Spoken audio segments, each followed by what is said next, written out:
건축 시공 과정 31이라고 해서 아파트 시공하는 과정을 순서대로 쭉 말씀드리고 있고요. 오늘은 30번째 시간이네요. 부대 토목 말씀드리겠습니다. 지금 보시는 사진은 지난번 19번 욕실 천정편에서 이제 보여드렸던 사진인데, 화장실 천정 속에는 먼 배관이 뭐 저렇게 굉장히 많습니다 하면서 이제 보여드렸던 사진인데, 4번부터 4번이 욕조고 3번이 화장실 바닥, 그리고 2번이 이제 세면대에서 배관 내려오는 거고요.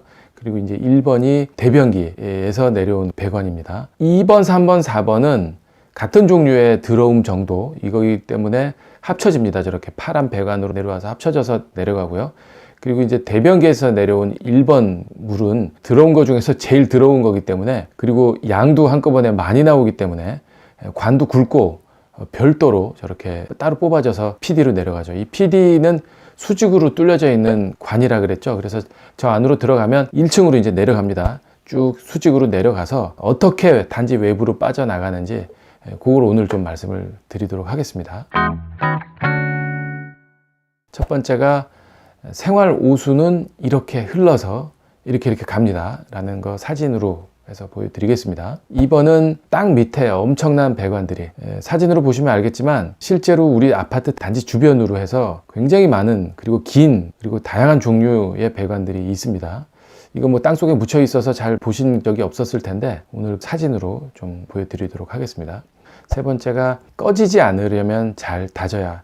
도로 얘기인데 단지 내의 도로 얘기입니다. 뭐 외부도 물론 마찬가지죠. 도로는 다지는 것만큼 중요한 게 없습니다. 왜냐하면 그 배관들이 지나가고 그 위에 이제 도로가 많이 형성이 되고 이렇기 때문에 배관이 들어가는 부분은 특별히 더 많이 밀실하게 다져줘야 도로가 침하되는 그런 일이 없도록 그렇게 해야 됩니다. 네 번째로 안전한 도로 마무리. 이렇게 해서 어떻게 하는 것이 끝마무리가 안전하게 될 수 있는지 이것도 이제 같이 말씀드리도록 하겠습니다.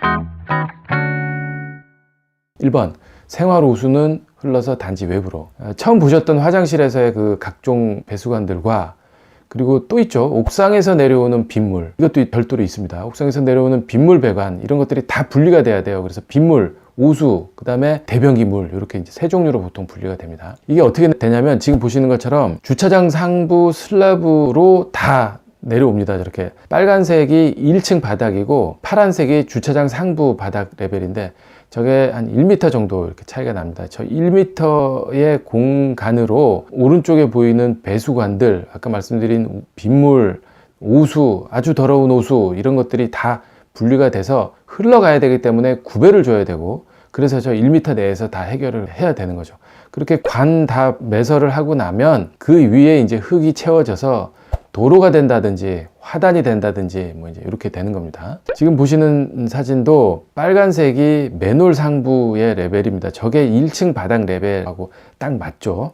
그리고 이제 오른쪽에 파란색이 주차장 상부 바닥 레벨이고, 저게 1m 정도 차이가 난다 그랬어요.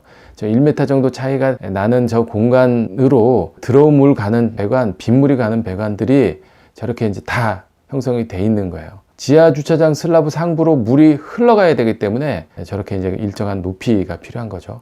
이 관들이 단지 외부에 있는 도로, 거기에 있는 주 배관까지 가서 찔러져서 흘러가게 그렇게 이제 되는 거죠. 지금 보시는 거는 도로 확장하는 사진입니다. 뭐 갑자기 아파트 주민이 이제 늘어나니까 기존에 살던 인구보다 훨씬 더 많은 사람들이 들어와서 살게 되니까 도로 통행도 많아질 거고, 오수, 우수, 관로도 별도로 늘어나야 되고, 그렇기 때문에 보통 도로를 저렇게 이제 확장을 하면서 그 확장된 도로 밑에 아까 말씀드린 대로 그런 배관들이 훨씬 더 많은 용량을 소화할 수 있도록 넓힌 다음에 형성이 되는 거죠. 도로도 지금 넓히고 있는 저 붉은색 점선이 기존에 인도였었던 부분이에요.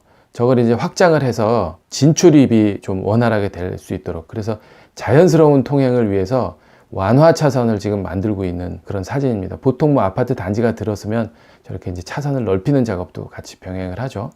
단지 입구에 들어가는 차선과 나와서의 기존 도로와의 어떤 그 자연스러운 합류, 이런 걸 위해서 이제 완화 차선을 만들죠. 그렇게 이제 도로를 넓히는 작업을 할 때는 바로 도로 옆에서 땅을 파야 되기 때문에 보통 한 3m 정도 저렇게 파는데, 지금 저렇게 이제 땅을 파는 바로 옆에 차가 지나가기 때문에 경사를 줘서 땅을 팔 수가 없어요. 수직으로 터 파악을 해야 됩니다. 지금 노란색 철판, 저게 이제 조립식 간이 흙막이 역할을 하는 거예요. 그래서 저걸로 막아놓고 수직으로 탑하게 할 수 있게. 그러면 이제 붕괴되거나 하는 위험도 없고 도로의 폭도 지장을 좀 덜 줘서 차선을 한 차선이라도 덜 막게 하려는 가설 흙막이인 거죠. 2번, 땅 밑에 엄청난 배관들이. 지금 저런 식으로 단지 외곽으로 저런 배관들이 둘러져 있다라고 보시면 됩니다. 이런 배관들이 흙이나 이물질이 쌓이면 유지관리를 하기 위해서 중간중간에 저렇게 사람이 들어갈 수 있는 원기둥이 있습니다. 지금 뭐 화살표로 보시고 계신데 이걸 맨홀이라 그럽니다. 좀 크게 보면 이렇게 이제 생겼죠. 맨홀이라는 거가 맨 한 사람이 들어갈 수 있는 정도의 구멍이라 그래서 맨홀이라고 합니다. 한 사람 정도가 들어가서 저 관로가 이제 뭐 토사나 뭐 이런 걸로 막히게 되면 관로를 청소를 해줘야 되는 거죠. 그래서 막힌 토사를 청소해주는 별도 장비도 있어요. 이제 준설이라고 하는 건데 저런 관로 안에 쌓인 찌꺼기들을 청소해내는 뭐 그런 작업을 얘기를 합니다.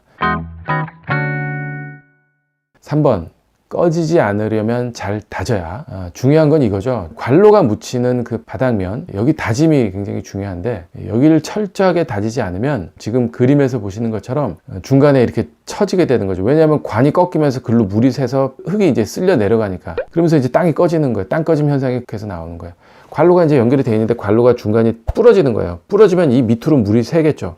물이 일로 잘 흘러가야 되는데 중간에 부러져서 이 밑으로 새면서 밑에 있던 토사가 유실이 되고 그게 꺼지면서 다시 땅이 주저앉게 되는, 전체적으로 이게 다 주저앉게 되는 이런 현상이 이제 벌어지는데 그걸 방지하기 위해서 제일 중요한 게 관을 묶기 직전에 저렇게 관 바닥 해당되는 부분을 충분히 다져서 단단하게 만들어 주어야지 됩니다. 그게 1차로 해야 될 일이죠. 그렇게 안 되면 지금 보시는 것처럼 저렇게 푹 꺼지게 되는 거예요. 아스콘 포장까지 다 해놨는데 시간이 흐르고 밑에 이제 관로가 부러지고 그 밑으로 물이 새면서 토사가 유실이 되고 그러면서 저 위에 아스콘 포장한 거가 저렇게 꺼지는 것들인 거죠.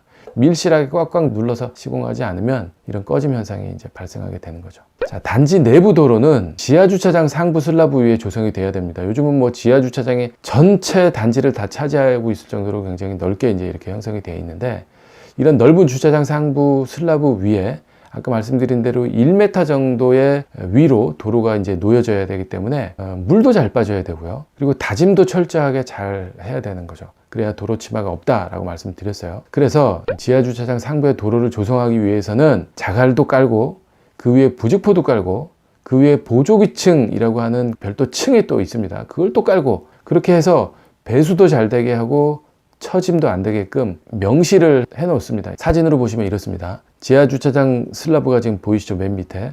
그 위에 이제 자갈을 깝니다. 20cm 두께로 보통 깔아요. 그 위에 부직포를 깔고 그래서 흙이 자갈에 스며들지 않게 부직포가 막아주는 역할을 하고요. 그 위에 이제 도로를 만들거나 화단을 만들거나 인도를 만들거나 이제 이렇게 되는 거죠.